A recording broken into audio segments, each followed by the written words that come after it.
Are you ready to turn your investments into retirement income?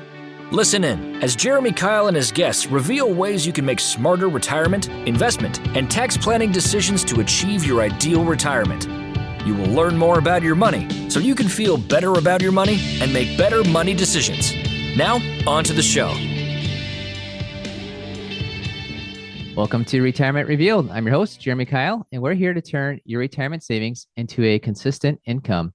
And we're pleased to have on a guest, Emily Guy Birken, who is an author. I'm going to call her a money writer. And it turns out we basically should have been long lost friends because here we are in Milwaukee, Wisconsin, and we have a lot of common connections in Maryland. So welcome to Milwaukee. I don't know who got here first, me or you. I was back in 2003. Oh gosh, 2016. So, okay. Yeah. All right. Well, I guess I'll be the old timer. Welcome to Milwaukee then. Thank you. Yeah. Well, and I said you're a money writer. How did you become a money writer? I like to tell people that I tripped and fell backwards into writing about money. I'm actually an English teacher by training. I have a master's degree in English education, and I taught high school English for 4 years. But I'm really great at timing. And by that, I mean I'm terrible at it. So my husband accepted a new job in 2010 at the same time that I was pregnant with my first child, who was due at the beginning of the following school year. So that meant we were moving, and I was going to be, if I tried to get a job for that first year, I would have had to immediately go on maternity leave. And Not good in teacher world. Not so good. So I knew there wasn't going to be anyone who, like, you can't legally not hire me for that reason, but no one was going to hire me for that reason, and neither would I. So the original plan was I was going to take 1 year off and stay home with the baby. But also because we're great at timing, we put our house we were in Columbus, Ohio at the time, put our house in Columbus on the market weeks after the first time home buyer credit expired. Got it. Yep. So it took us 11 months to sell the house. So and you weren't a money writer yet. So you didn't know about that stuff. I did not. Yes. And so I kind of had a vague sense that was something. I was like, oh, maybe that'll help us. And didn't realize that it was expiring. Nothing. So we went from 2 people in the household to 3, 2 incomes to 1, and 1 mortgage to 2. So just excellent timing on our part, all around. So I wanted to get a little bit of money coming in while I was staying home. I've always been a writer. I was an English major in college with an emphasis in creative writing. And so I was like, okay, I could freelance and, just get a little bit of money coming in, help with all of this added financial pressure. And originally I was thinking typical freelancer stuff, writing about travel, food, parenting, education, those things. But one of the very first gigs that I landed was for a website called ptmoney.com. And I was like, oh, I think I could do this.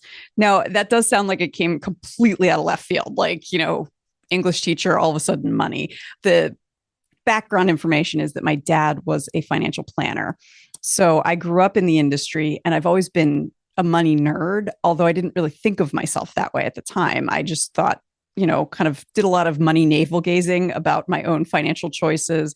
And I realized even as a kid that of me and my sister and my cousin, I was the only one who didn't get glassy eyed when dad would talk about what he did. So I was like, all right, I can teach myself. I understand how to research, and this is stuff I'm interested in. And it worked out great. So PT Money loved my work, passed my name along to his friends. And then PT, who's the person behind ptmoney.com, started the financial blogger conference, FinCon, in 2011. And he said, you should come to this. And so at first I was like, oh, I don't know. Do I really want to be a money writer? And then I was like, what is wrong with me? People want to pay me to write. Why am I quibbling about what it's about? So I went to the conference, and it just kind of kept the ball rolling. And here I am. It'll be 12 years in November since I started this journey. And I am a full-fledged financial writer. I'm known in the industry. And I have 5 books under my belt at this point, which blows my mind. I don't know how that happened. Yeah, to say that the word just doesn't do it justice, but you're not just a money writer, not just a freelancer anymore, but you've got a few books. And our hope today is to talk about 2 of those books specifically.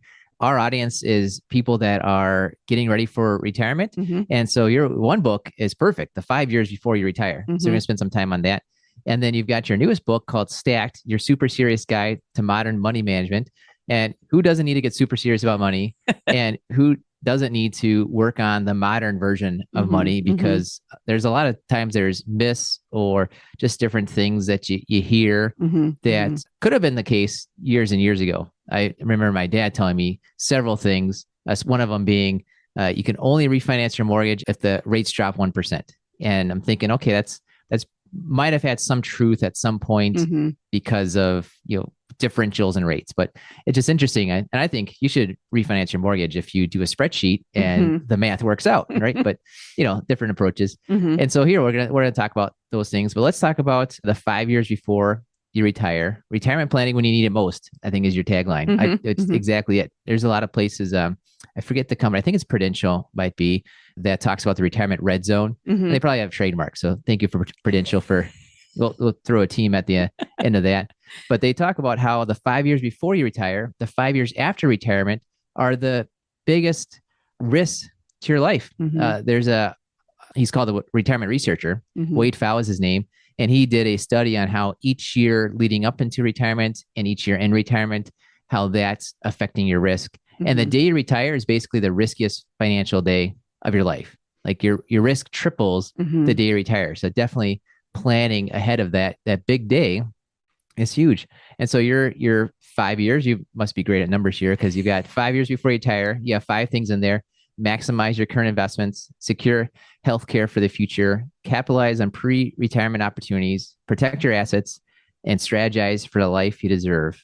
And let's do that middle one: capitalize on pre-retirement opportunities. What should people be looking for to do that? So before you retire is the best time to be thinking about what retirement is going to look like. So often people are focused on that finish line. And so if they're thinking about retirement, because a lot of people aren't even, like, the part of the reason why I wanted to write the 5 years before you retire is because that's when you start thinking like, oh, this is really happening. Oh no, what do I do? So, that pre-retirement is such an important time frame, because it's a time for you to road test some ideas of things that you want to do with your time after retirement. So if you're thinking about more than just money, you're thinking about, like, how are you going to spend your time? Where are you going to live? What you're going to be focusing on in those few years after retirement. So, and that's very, very important, and something that tends to be neglected often by typical financial advice, because they're so focused on the money, which it needs to be focused on, but your life's much more than that. So there's that. Then there is the financial aspect of it in pre-retirement, thinking about, like, are you using rules of thumb for figuring out how much you're going to need to live on, or are you actually crunching the numbers? Because I think rules of thumb are a good way to get into these conversations and get into crunching the numbers. But a lot of times people just rely on them as like, oh, okay, I'm going to be fine because I'm going to have 70% of my income replaced post-retirement. Well, is 70% of your income going to be sufficient? Is it going to be way too much? Do you have any idea? You really need to be thinking about, like, what's your typical day, week, month, year going to look like in retirement, and how much is that going to cost? What ways are you going to be saving money by no longer working? Now, in the post-COVID world, a lot of the savings you don't necessarily see anymore, because so many people are working from home. So, it used to be you could say, like, oh, you're going to save so much on wear and tear on your car and commuting and gas prices. You're going to save on what your work wardrobe.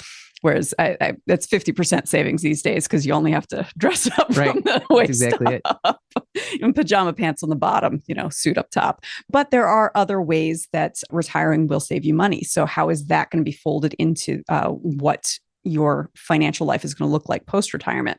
And so those 5 years are a really good time to be thinking about those things when you still have time to pivot.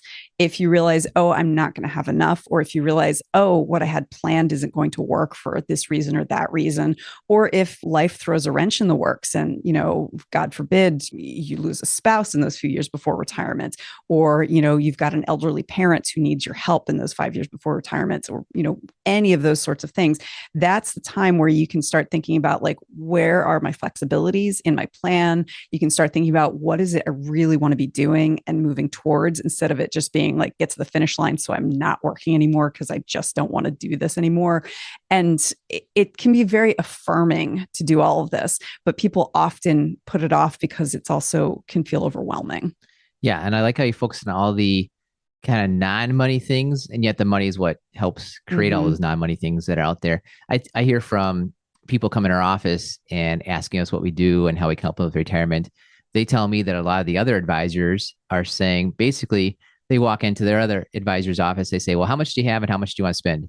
And their answer to both of them is, I don't know, Mm-hmm. because Mm-hmm. they've got 401ks all over the place. They have pensions on Social Security. They don't know what to do with, and then they really don't track their spending. Mm-hmm. And even if you did track your spending, I tell people I don't believe any budget that's ever walked in my door, because even the ones, and it's rare, it's like 1 out of 100, somebody will come in with a mint.com or a QuickBooks Mm-hmm. kind of thing. And they say, I've got my spending all figured out for the last 2 years and I've averaged it out and things like that.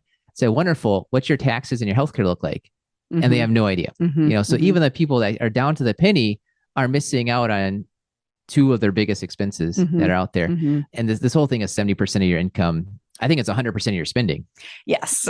is what you should be planning for. And there's another guest that we had on earlier. He said before you retire, it's like your income drives your financial picture, Mm-hmm. but after you retire, it's your expenses Mm-hmm. drives your financial picture. So even spending, 40 years, thinking of your income and how that affects your money decisions. And then all of a sudden there's a switch you flip and it's your expenses. So Mm-hmm. focusing on that spending, and maybe even more important, what do you want to do with that spending is the way to go. Yes, it's one of the things that I really loved about how my dad conducted his business as a financial planner. He would tell the story about when he was very young and early in the business.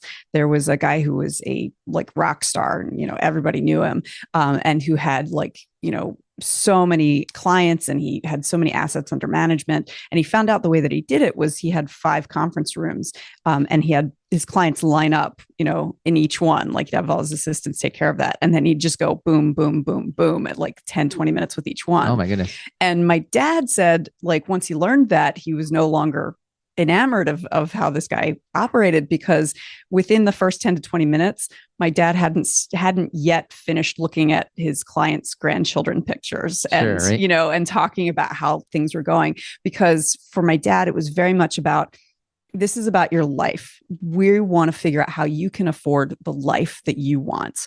And so if you come at it from the money angle, you're going to miss out on the life aspect. And what I really appreciate about that viewpoint is that it means that you can find a way to have the life that you want, even if the money isn't there in the way that you want it to be there.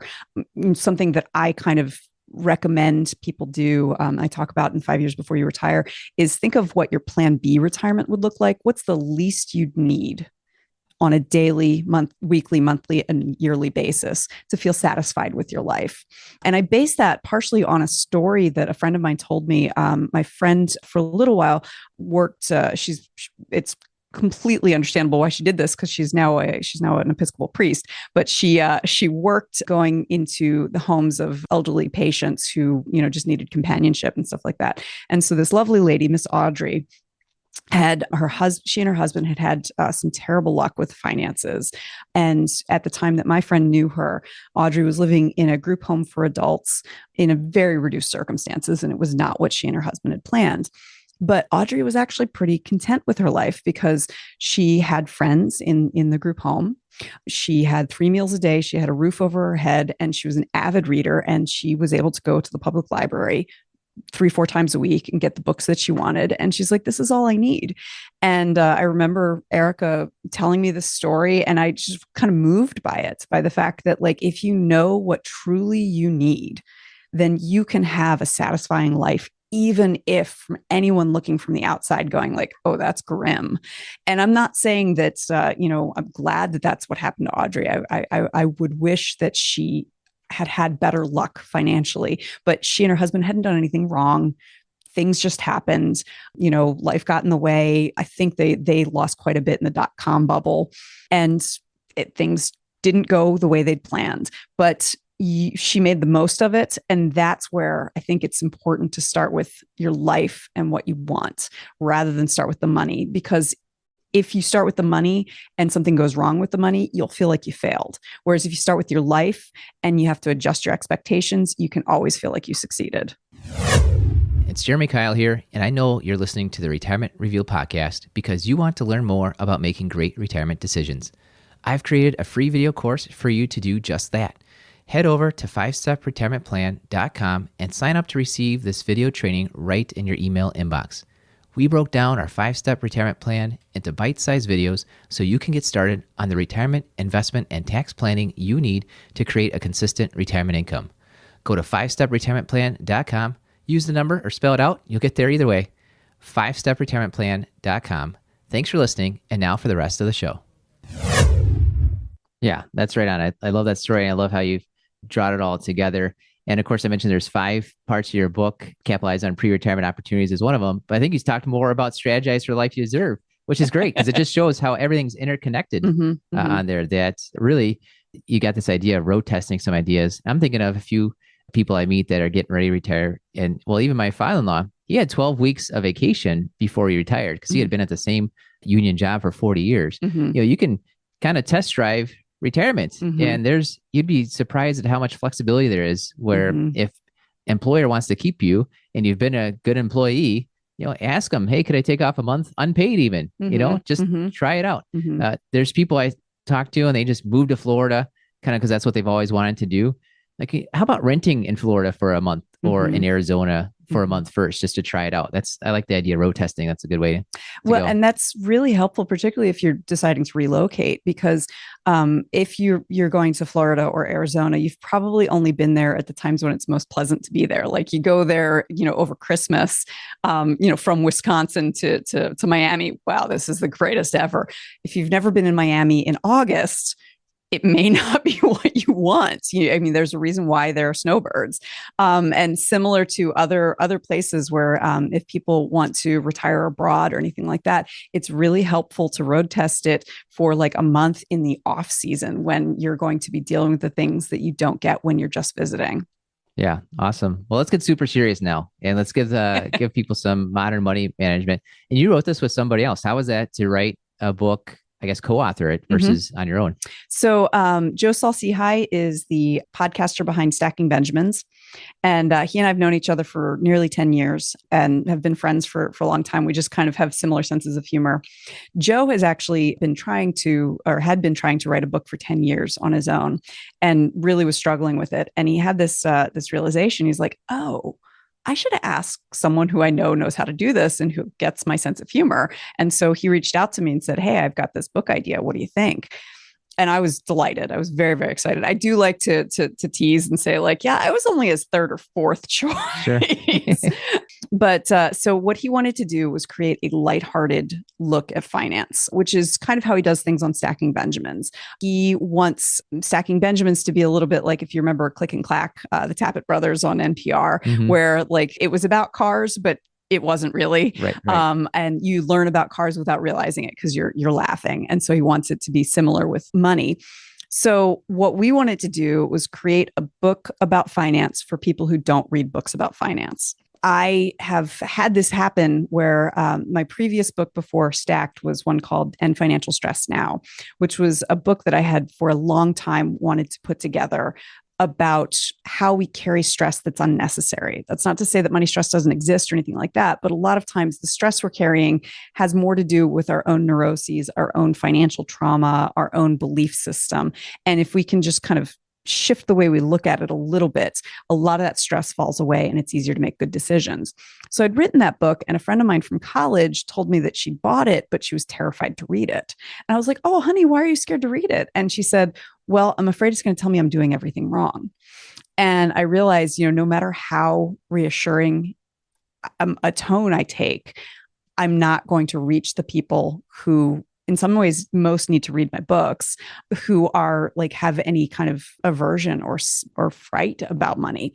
So I loved the idea of working with Joe and creating something that was going to be lighthearted, that we were going to try to be funny, that we were going to try to like just turn the temperature down on money conversations. So it was something that people could feel confident that, we're not going to shame them. We're not going to make them feel bad about whatever indulgences they spend money on. We're just going to, have some fun and impart a little bit of knowledge, and they'll feel better about their money and feel like, and close the book with a smile on their face. That's awesome. So the super serious is the joke part, right?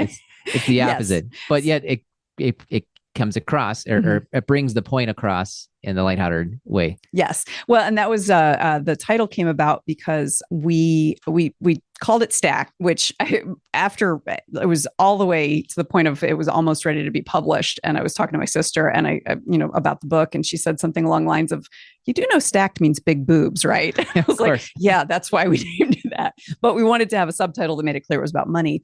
And our editor said, "How about your funny guide to modern money management?" And Joe and I both think if you have to say something about yourself, it's not true. There you go. So we're like, let's call it the super serious guide. And then like we get it both ways. Like if we're saying it's super serious, it's clearly not true. And then it's also kind of like telegraphing the fact that this is not your father's money book. Yeah, right. That's interesting. Oh, that's great. Now, when you talk about modern money management, what's maybe different now that we're in the 2020s compared to 10 or 15 or 30 years ago? So the basics of money management are never going to change. I mean, the basics, like spend less than you earn, set money aside in an emergency fund, invest for the future. That's always going to stay the same. The details are where things get different. So for instance, it used to be, you could say like, just carry cash and then that way you won't spend, other than what you have in cash. Well, that doesn't work when you've got a, pocket-sized personal computer that has your credit card information saved for you. Like that's so just saying just carry cash ignores the fact that with a tap of two buttons, you can spend untold amounts of money without even getting out of bed. So when you get to modern money management, it's more about figuring out the ways to outsmart the apps and the algorithms and all of those things that are trying to outsmart us. So, the marketers and the retailers, they know, they have our number. When they say like, "Oh, would you like me to save your credit card information so you don't have to type it in every time?" That's not a courtesy. That's because they know if you stop and say like, "Oh, I have to go get my wallet," and you get up and you go downstairs and you go like, "Do I really need that mug that I've got a whole," I say mug because that's my own weakness. I love cute mugs. Oh, great. Well, now we know. So like it gives you a chance to be like, I don't need a novelty Doctor Who mug. Like, why am I even looking at this? Whereas if you can just click to buy, you don't have that momentary like, wait, why am I doing this? That is necessary to kind of stop yourself from spending unnecessary money. Yeah. Well, I like that idea of forcing yourself to wait somehow from the impulse to the purchase. We were just at the Wisconsin State Fair and my 7-year-old just enamored with this kinetic sand thing. And it was $20 and, $20 is going to make or break my budget, thankfully. But we said to her, do you want it? And she spent 20 minutes playing with it. I said, well, let's walk out and see if you want it and we'll buy it for you. We told her we'll buy it for you if you want it. The entire rest of the day, she didn't mention it once. She hasn't mentioned it since. It's been a week. So clearly she didn't want it, right? It was just in front of her and, $20 of dad's money is like nothing. So you might as well buy it right away. But that's just a great lesson for all of us to try to separate some distance between your thoughts and impulse and when you actually click purchase. Absolutely. Yeah. We're impulsive creatures and we are not actually built for the world we live in where like we've got information coming at us at all times. And, there's this constant barrage of opportunities to spend money very easily without feeling it at all. One of the things they talk about is, and the reason why the suggestion was to carry cash is that for most people, there's a psychological pain experience when you pay with cash because you can actually feel the loss of the money from your wallet.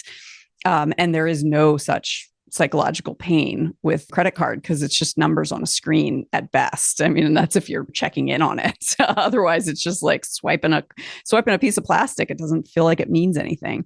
So recognizing your weaknesses in this modern world is really important, and figuring out ways to kind of outsmart your own lizard brain so that you have that pause, that moment in between when you have an impulse and when you act on it. Right. Well, then even making use of that, where you talked about investing or building an emergency fund, you can set that up automatically. Right. You only have to think of it once. If you have to think of it every single week, am I going to put money into my emergency fund or into my investments or not? You're not going to hit every single week. But if you just make the decision one time and set it up automatically, then you can use that, I guess, impulsiveness. So go be impulsive and go start a Roth IRA, I guess is the lesson here. But when it comes to spending, do the opposite. Well, you want to reduce friction for the good decisions, Right. and that's what that's doing. And you want to increase friction for the impulsive, not necessarily beneficial for your bottom line decisions. And that's something. So like if you increase the friction and, you have to get up and get your wallet, then you can say like, no, I really do want that Doctor Who novelty mug or whatever it is, instead of it just being habitual. And then I love that you can reduce the friction. That is one of the benefits of being in the modern world, is that you have the ability to be a small time investor and, okay, I can set $10 a week recurring to go into my Roth IRA, which would not have been possible back in the 80s, 90s, maybe even the 2000s. So, and that's something that's really exciting about living in the time that we do. You can make small amounts of money work for you in a way that you couldn't before. Yeah, that's great. Well, what's one other takeaway you got from writing the book, or you want people to hear? I think that owning and acknowledging your mistakes is really, really beneficial. So Joe and I both, in writing the book, wanted to make sure that we were open and honest about the ways that we've screwed up with money, particularly since so many financial books seem like they're finger wagging, like, oh, how dare you? You should have been perfect. And so we want to make it clear nobody's perfect. And, we're writing this book and we're both money experts, but we are not perfect. And then finding a way to laugh about it. So the story that I tell is objectively funny. When I was 22, I think 22 or 23, I got an ill-advised tattoo. My grandmother passed away, and I very much was very close with her and was just grieving about it. She passed away about 2 weeks after I had broken up with this complete jabroni. And I had cried over the idiot I'd broken up with. And then my grandmother died. And I was like, oh, I shouldn't waste my tears on something as ridiculous as that relationship that didn't matter. I should save it for like my grandmother. So I impulsively got a $150 teardrop tattoo, stylized teardrop tattoo on my shoulder. And within less than 10 minutes of walking out of the tattoo parlor, I was like, what did I just do? I'd not only gotten permanent body modification, I'd blown a huge hole in my early 20-something budget. Like $150 meant I was going to be doing tuna fish and crackers and ramen for the month, because that was coming out of my grocery budget. And to make matters worse, about 6 or 8 months later, I learned that a teardrop tattoo in gangland means that you've murdered someone. Oh, of so course. My tattoo indicated that I'd offed my own grandma. Well, So, and the thing is, I felt very ashamed about that for a very long time. But once I got to the point where I could like laugh about it, it is objectively funny that I went through this whole thing.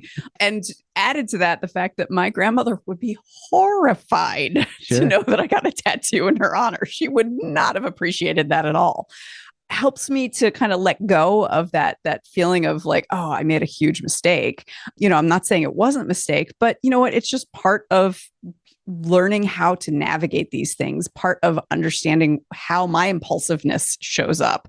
I tend to be impulsive when it comes to ways of like showing my love, and helped me to understand that, even if you're pretty darn good with money, you can make a doozy of a mistake that has lifelong consequences. I mean, it's not lifelong financial consequences, but, I still have the tattoo. And that's okay. You can bounce back from it. And I wanted to make sure that the readers understood that no matter what their mistake is, there's a way to find some humor in it, and you can bounce back from it. And you don't have to hold on to any shame about having made that mistake. You got it. Well, thanks for sharing that and being vulnerable. And also, you clearly have forgiven yourself for that mistake. Yes. And some people don't forgive themselves for mistakes, which kind of dooms them to keep repeating it. If you think, oh my goodness, I should have bought the stock, or I should not have bought this car that turned into a lemon. If you keep ruminating on that, you're not going to be able to take the next opportunity. And of course, you're using it as a great example in your book, which is making best use of an opportunity. That's for sure. That's awesome. Well, good. Well, we're going to have links to all your books that are in there in the show notes. But how should people get in touch with you if they're looking to find out more or need your help with writing about money? You can reach me at my website. It's emilyguyberken.com. And you can also find me on Twitter. My handle is at Emily Guy Birken. That's also my handle for Instagram at Emily Guy Birken. And then Facebook is author Emily Guy Birken. So those are all great ways to reach out to me. Yeah, that's awesome. And Emily and Guy are quite normally spelled, I believe. Yes. And Birken is Birken. Yes. Right? So All right. not like the handbag. That's right. There you go. That's awesome. Which I'm sure you've turned that into some sort of article. If you haven't, you need to. I remember I wrote about Veblen goods at one point, so which Birken bags definitely are. Those are things that their price is part of their very high price is part of what makes people want them. But I maintain that Birken bags is spelled wrong. So that's right.